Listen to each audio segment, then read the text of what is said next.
Hi friends, எல்லோருக்கும் வணக்கம். எல்லோரும் எப்படி இருக்கீங்க? நல்லா இருக்கீங்களா? இன்றைக்கி அந்த கதையோட அடுத்த பகுதி தான் பார்க்க போகிறோம். அதுக்கு முன்னாடி நீங்கள் செய்ய வேண்டிய விஷயம் என்ன அப்படின்னு கேட்டிங்கன்னா, மறக்காமல் நம்ம இந்த சேனலை சப்ஸ்கிரைப் பண்ணிக்கோங்க.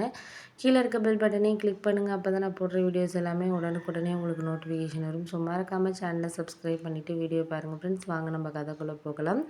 நான் மறுநாள் சரி, ஓகே, நம்ம இருந்துட்டோன்னு ஒரு 2 நாள் அக்கா வீட்டில் இருந்துட்டு போயிடுவோம் அப்படின்னு சொல்லிட்டு தான் நான் முயற்சி பண்ணிக்கிட்டு இருந்தேன்.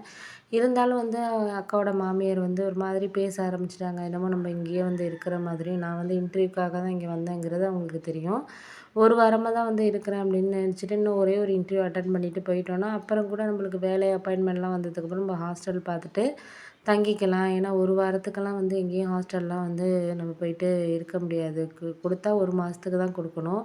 வேஸ்ட்டு தான் அது பணங்கிறதுனால தான் நான் அக்கா வீடு சரி பக்கத்துலேயே தானே இருக்குது அப்படிங்கிறதுனால அக்கா, மாமா 2 பேருமே சொன்னாங்க, எதுக்கு நாங்கலாம் இங்கே இருக்கப்போ ஹாஸ்டலில் தங்கிக்கிறேன். நான் ஒரு வாரம் இருந்ததுக்குள்ளேயே அவங்க அக்காவோட மாமியார் வேலை வாங்குறதா இருக்கட்டும், ஏதாச்சும் ஒரு மாதிரி ஜாட சொல்லி பேசுகிறது அந்த மாதிரிலாம் பண்ணிகிட்டு இருந்தாங்க அக்கா இல்லாதப்போ. ஏன்னா அக்கா இருக்கிறப்போ பேசினா அக்கா கண்டிப்பாக ஏதாச்சும் பேசிடும், அவங்க 2 பேருக்குள்ளே பிரச்சனை வருங்கிறனால அவங்க இல்லாதப்போ பேசுகிறது, அக்கா கடைக்கு போயிருக்கப்போ பண்ணுறப்ப பேசுகிறது. அதுக்கப்புறம் அக்கா எங்கேயாச்சும் பிள்ளைங்கள ஸ்கூல் அழைக்க போகிறப்ப வேலை பார்த்துக்கிட்டு இருக்கப்போ ஜாடையாக அவங்க பொண்ணுக்கிட்ட ஃபோனில் பேசுகிற மாதிரி பேசுகிறது, ஒருத்தர் சம்பாரித்து எத்தனை பேர் சாப்பிட்றது அப்படி இப்படின்னு சொல்லிட்டுலாம் பேசுகிறது, அந்த மாதிரியெல்லாம் பண்ணிகிட்டு இருந்தோன்னே அப்போ தான் எனக்கு தோணுச்சு, சரி, ஓகே, இதுக்கப்புறம் நம்ம எதுவும் இவங்கக்கிட்ட நம்ம எதுவும் சொல்ல முடியாது. ஏன்னா நம்ம அக்காக்கிட்ட சொன்னோம் அப்படின்னா அவங்க 2 பேருக்குள்ளே தேவையில்லாமல் நம்ம வந்ததுனால பிரச்சனை வரும். அம்மா அப்பா 2 பேரும் பேசுவாங்க, நீ போயிட்டு தேவையில்லாத எதுக்கு இது பண்ண அப்படின்னு சொல்லிட்டு பேசுவாங்கன்னு சொன்னதுனால நான் அக்காக்கிட்ட அந்த இன்டர்வியூ அட்டன் பண்ண வேண்டாம்னு நினச்சிட்டு, நான் ஊருக்கு கிளம்புறேன்க்கா இன்னைக்கு நைட்டே அப்படின்னு சொன்னோன்னே, ஏன்டி இன்னும் ஒரு 2 கம்பெனி தான் இருக்குதுன்னு சொல்லிக்கிட்டு இருந்தேன், அதுலேயும் அட்டன் பண்ணி பார்த்துட்டு ஒரு தடவையா 2 நாள் இருந்துட்டு போனா என்ன அப்படின்னோடனே, இல்லைக்கா வேணாம் வேணான்னு சொன்னோடனே எங்கள் அக்காவுக்கு புரிஞ்சிருச்சு. ஏன்னா எங்கள் அக்காவுக்கு அவங்க மாமியாரை பற்றி அவங்களுக்கு தெரியாதா, ஏன் அத்தை ஏதாச்சும் ஜாடையாக சொன்னாங்களா, ஏதாச்சும் பண்ணாங்களா, இல்லை அதெல்லாம் ஒன்றும் இல்லைக்கா, எனக்கு நீ ஒன்றும் இல்லைன்னு சொல்கிறப்பயே தெரியும், அதெல்லாம் எனக்கு இப்போ நான் அவங்கக்கிட்ட எதுவும் நான் கேட்டுக்கிற மாதிரி கிடையாது.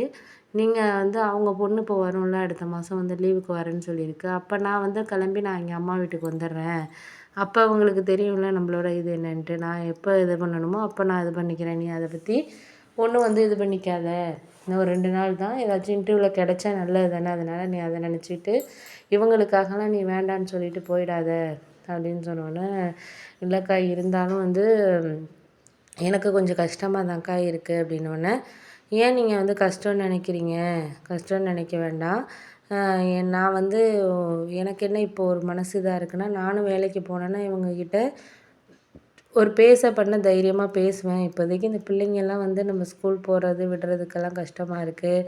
இன்னும் கொஞ்சம் வளர்ந்துட்டாங்கன்னா நம்ம இன்னும் 2, 3 வருஷம் போயிட்டோன்னா நான் அதுக்கப்புறம் வேலைக்கு போக ஆரம்பிச்சிருவேன்.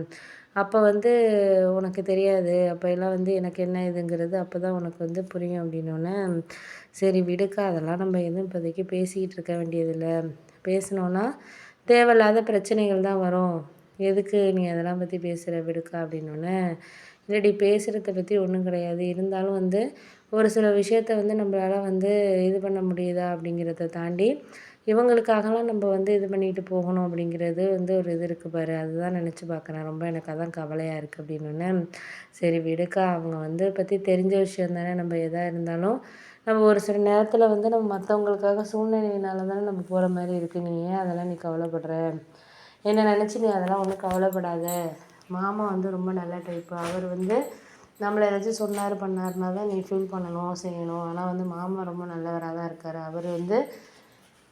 அவர் ரொம்ப நல்ல டைப்பாக தான் இருக்கார், ஆனால் எனக்கு என்ன சொல்கிறதுன்னு புரியலை, ஒரு சில நேரத்தில் எனக்கு கொஞ்சம் கவலையாகவும் இருக்குது, என்ன கவலை அப்படின்னு சொன்னால், நம்ம இப்போ உனக்கு வேலைங்கிறத தாண்டி இப்போ எனக்குமே நாளைக்கு இது மாதிரி கல்யாணம் பண்ணிட்டு போனோம்னா நம்ம அம்மா அப்பாவே வந்தாலுமே நம்ம நல்ல ஒரு வருமானம் இருந்தால் மட்டும்தான் அங்கே உள்ளவங்க நம்ம அம்மா அப்பாவையெல்லாம் மதிப்பாங்க, பண்ணுவாங்க, செய்வாங்க, இல்லாட்டினா எதுவுமே இது பண்ண மாட்டாங்க. இப்போ உன் நிலமைய வச்சு எனக்கு தெரிஞ்சிருச்சுக்கா, ஆனால் நம்மக்கிட்டேன்னு கொஞ்சம் பணம் எல்லாமே இருக்கணும்க்கா, இருந்தால் மட்டும்தான் நம்மளால் எதாக இருந்தாலும் செய்ய முடியும், பண்ண முடியும்க்கா அப்படின்னோடனே, சரி விடு, நீ அதெல்லாம் பற்றி இப்போதைக்கு பேசி ஒன்றும் பயனில்லை, நம்மளுக்கு எது நடக்குதோ நடக்கட்டும், பார்த்துக்கலாம், நம்ம அதை பற்றி நீ ஒன்றும் கவலைப்பட்டுட்டு இருக்காத. நீ வந்து இந்த இன்டர்வியூ 2 நாள் அட்டெண்ட் பண்ணிட்டு தான் நீ போகிற. ஏதாச்சும் ஒரு இன்டர்வியூவில் கண்டிப்பாக உனக்கு கிடைக்கும். ஏற்கனவே அட்டெண்ட் பண்ணதுலேருந்து ஏதாச்சும் கிடச்சிச்சின்னா, நல்ல ஆஃபராக வந்துச்சுன்னா அதில் நீ ஹாஸ்டலில் தங்கினாச்சும் நீ கொஞ்சம் நாளைக்கு வந்து வேலை பார்க்கலாம். எவ்வளோ பிள்ளைங்களோ வேலை பார்க்குதுங்க இங்கே வந்து அப்படின்னு சொல்லிட்டு எங்கள் அக்கா என்கிட்ட வந்து இதாக பேசி